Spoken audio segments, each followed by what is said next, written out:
Yeah, okay, with Eileen O'Connor. How did it go today in the meeting, do you think? Well, it's actually a disgrace.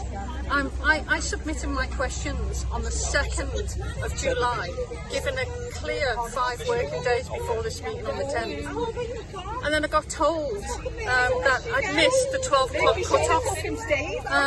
But I asked for details of the Constitution. And when I got the Constitution, there is no such thing as a 12 o'clock cut-off for the public. That 12 o'clock cut-off applies to members, not the public.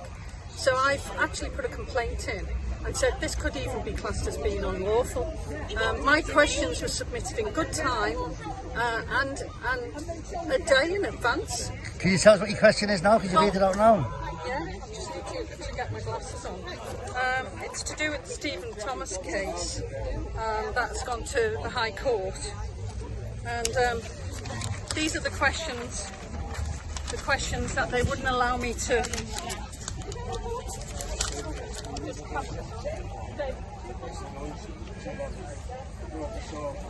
So the formal question that I had for Sefton Council was an increasing number of residents now rely on active implantable medical devices such as pacemakers, insulin pumps, cochlear implants and deep brain or spinal cord stimulators.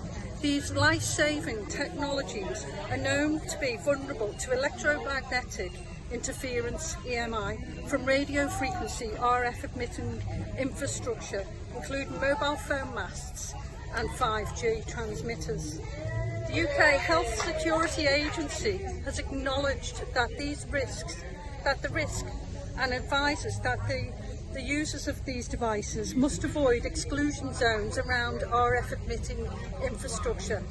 However, these zones are neither defined or they're not contained within planning documents. And they're not made public. They're not publicly accessible. So there's a lack of clarity, and this has given a serious risk for people who are wearing these medical devices.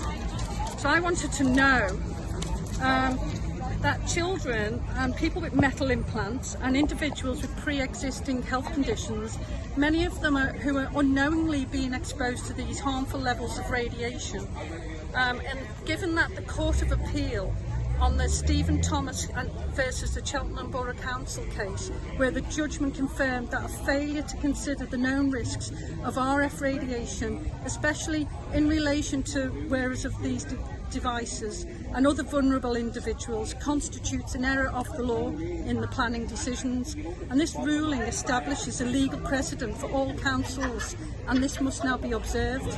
So in light of the UK Health Security Agency's position on exclusion zones for AIMD wearers and the Court of Appeal's ruling on the Thomas and the Cheltenham Borough Council case, how does Sefton Council intend to fulfil their duty of care towards the AIMD wearers and people with metal implants, children and other people of risk of biological harm when considering these planning applications? The ICNEB certificate does not account for medical vulnerabilities, cumulative exposures, while no official exclusion zones are currently enforced or made public. So that was my main question. And then I had a supplementary question. So my supplementary question was based on the latest World Health finding that World Health confirms a cancer risk from RF radiation. So the Radiation Research Trust wish to bring the Council's urgent attention to the latest findings from World Health Organisation's Research on Cancer (IARC) on their published research, which was featured in the Environmental Research 2025.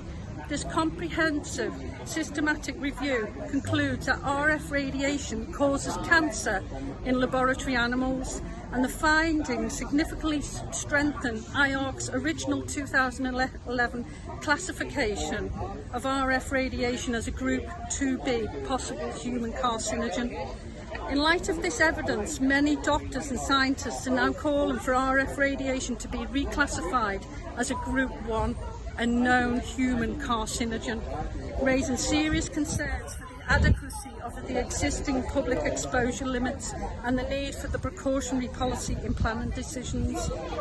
I provided details for reference for this World Health Review, and my question was, how will Sefton Council take this new scientific evidence into account when approving planning applications for foam masts and 5G infrastructure, especially near vulnerable groups such as people living with cancer, cancer survivors, children and residents in schools, care homes, hospitals or private homes?